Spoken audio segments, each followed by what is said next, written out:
Now we shall begin. You should answer the questions as you listen because you will not hear the recording a second time. Listen carefully and answer questions 1 to 7. Good evening. I've been asked to speak to you about the proposed plan for the improvement of our town center. As you know, there was extensive community consultation before the designers were engaged.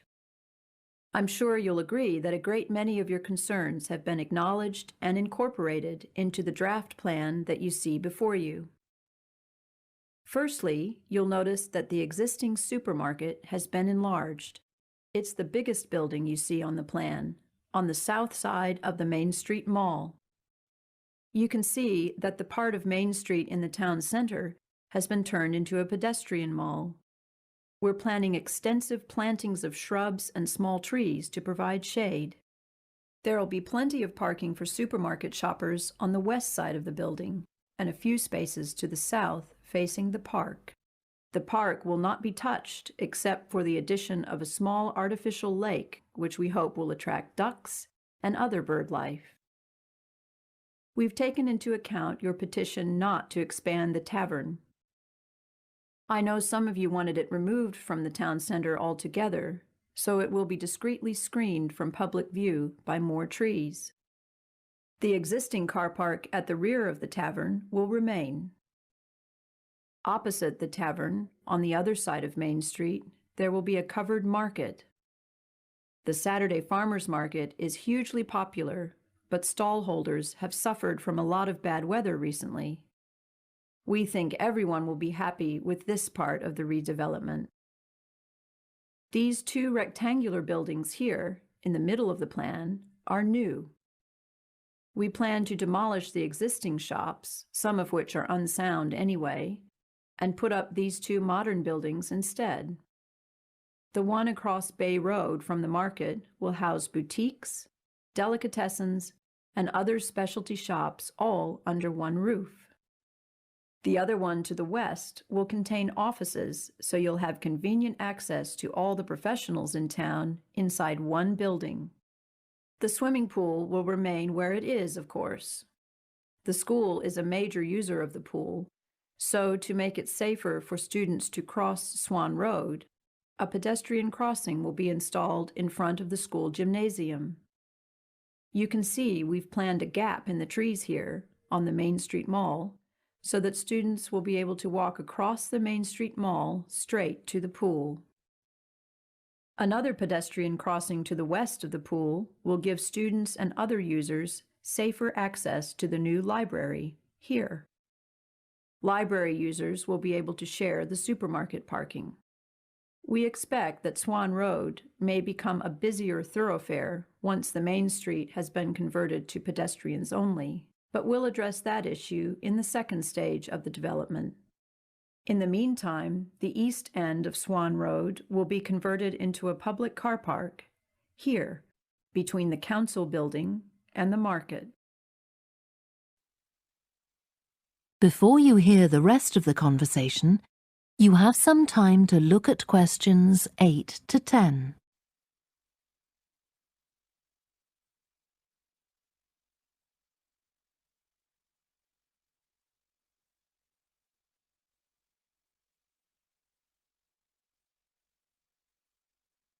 Now listen and answer questions 8 to 10. Are you looking to move into a flat soon? I hope so, yes. The thing is, we have a few flats at the moment that we'd like to get rented out by the end of the month. I see. They're all good flats, and at the price you want. There's one in Eastern Towers, one in Granby Mansions, and another in Busby Garden. All three are nice blocks of flats.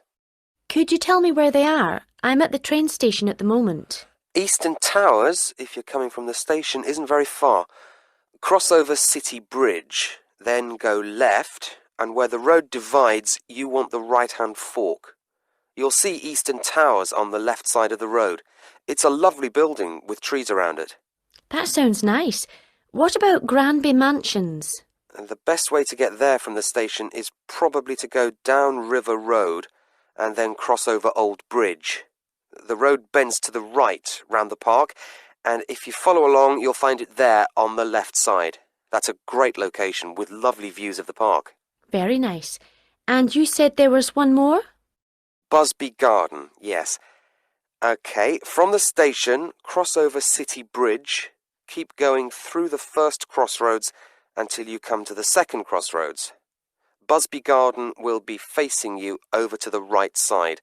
It's very convenient for the shops. Fine, thank you. Well, I'll see you on Saturday.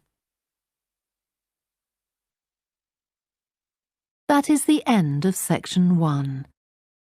You now have half a minute to check your answers.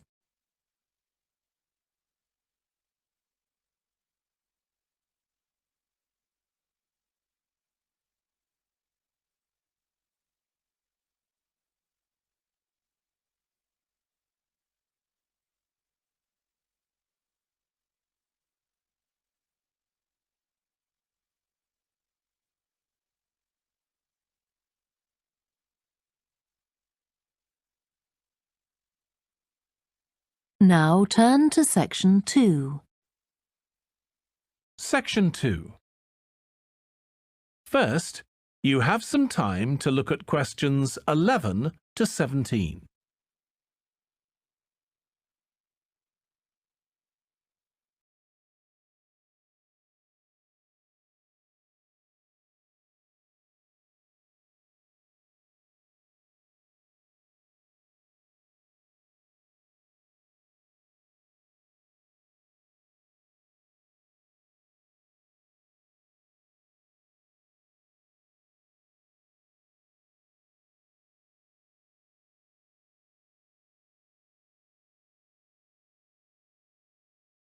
Now listen carefully and answer questions 11 to 17.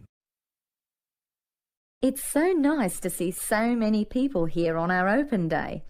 I hope you'll be impressed by what you see and that you'll all decide to join up. We have tried to cover all aspects of sport and fitness here at the centre. Well, let's start, shall we? As we're standing here at reception looking down the long corridor, you'll notice the car park on your left, where most of you have parked, asks you to reverse into the parking spaces for safety reasons. Also, this morning, a couple of keen potential members rode their bikes right in through the door instead of leaving their bikes outside there on your right, where the secure bike stands are. You may be wondering why there are so many mothers arriving with little children. As we proceed, you'll see that this first room on your right is a creche, where you can leave your little ones for up to 2 hours and they'll be expertly supervised while you work out. After the creche, on the same side of the corridor, is the male locker room with showers, spa and sauna. Opposite that, on your left, there's a staircase leading to the mezzanine floor. You'll not only get a great view out over the playing fields, but you'll also find a coffee shop and snack bar selling a range of wholesome food and drinks, protein shakes, fruit smoothies, that kind of thing. We won't go up the stairs at this point. I'll give you some time later when you can explore at your leisure. Most of you in the group are women, so next let me point out the women's locker room, which has the same facilities as the men's, you know, things like showers, spa and sauna. It's separated from the men's locker room by an office which the staff mainly use for administrative purposes. As we move on the same side of the corridor as the stairs, you'll see the entrance to the main hall, where they hold yoga classes, aerobics and so on. On the wall here, there is a timetable of all group classes and it is updated regularly. Now, opposite the hall is the gymnasium itself. Go ahead, have a look.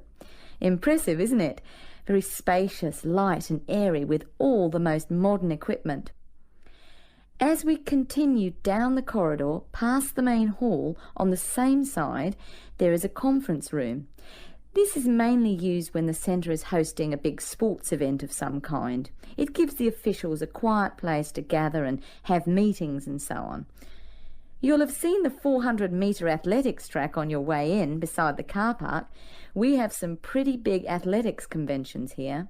Well, after a strenuous workout, I bet there's nothing you'd like more than a swim in the aquatic complex.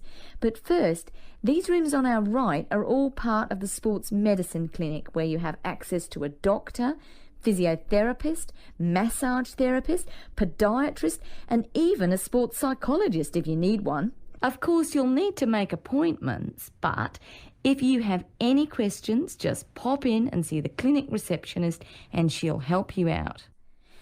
Okay, let's go through the turnstile ahead of us. And here we are, in the aquatic centre.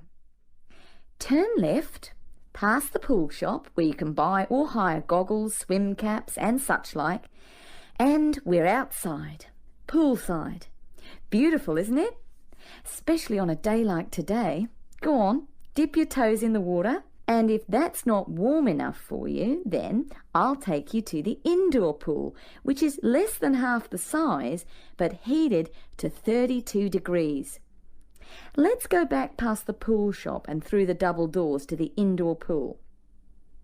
Well, that's all I have time to show you. Let's go back to the reception area, and if you like, we can run through some details about opening hours, membership and so on. Before you hear the rest of the conversation, You have some time to look at questions 18 to 20.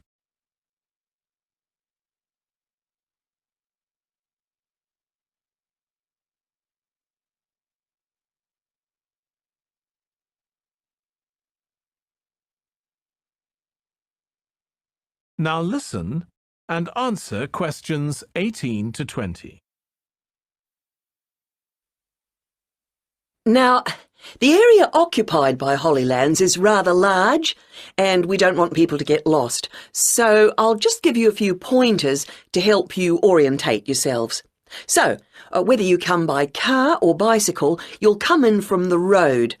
Cars then park to the left through the gates into the car park, and bikes to the right through the gates opposite. Cyclists in particular might be feeling thirsty at this point, and you can get a drink from the machine at the end of the bike park, halfway to the museum entrance. You can enjoy your drink in the picnic area, which is opposite the car park. For anyone who doesn't have a mobile phone, there are payphones at the far end of the picnic area.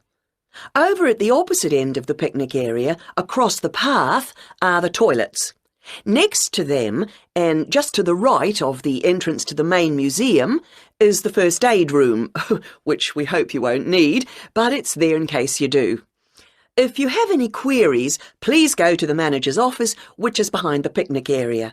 And last but not least, you'll need to buy your tickets or show your group pass to the ticket office on the left of the museum entrance. OK, I'll pause there. Are there any questions at this point?